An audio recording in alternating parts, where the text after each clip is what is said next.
আমাদের লাইফস্টাইলে একটাই খরচ, সেটা হলো আপনাকে একটা ভালো খাবার খেতে আমরা পরামর্শ দেই, তৈয়ব খাবার। তো এটা আমাদের পরামর্শ না, আল্লাহই বলেছেন। আল্লাহ বলেছেন যে সর্বোৎকৃষ্ট খাবার তুমি খাবা, কেননা মানুষ হিসেবে তুমি হলো আশরাফুল মাখলুকাত, আল্লাহর সেরা সৃষ্টি তুমি।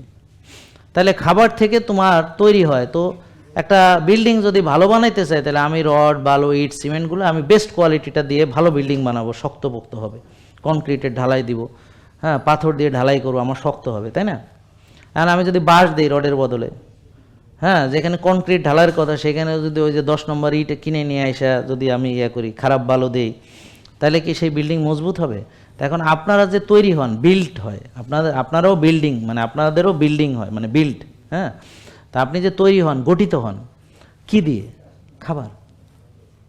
তাহলে আপনি নষ্ট খাবার, কম দামি খাবার, সস্তা খাবার, ভেজাল খাবার খেয়ে আপনি তো রুগী ছাড়া আর কিছু হবেন না, যেটা অলরেডি হওয়ার পরও আপনারা রিয়েলাইজ করতে পারেননি। এখনও আপনারা সেই খাবারই খাচ্ছেন যেটাকে রুগী, আবার সাথে এতগুলো ওষুধ গিলতেছেন, এতগুলো টাকা খরচ করতেছেন, হুঁশ নাই।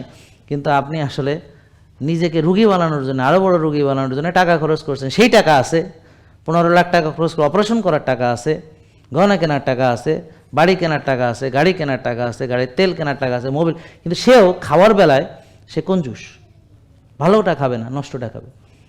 তাই জন্যে আপনারা সুস্থ খাবার না খেলে কোনোদিন সুস্থ হতে পারবেন না। তা সুস্থ খাবারই অল্প খান, এটা আল্লাহ বলেছেন। আশরাফুল মাখলুকাত, আমাদেরকে হালাল এবং তৈয়ব খেতে হবে। এই কারণে আমরা সামান্য খেলেই হবে। জেকে লাইফস্টাইল, ওষুধ মুক্ত সুস্থ জীবন।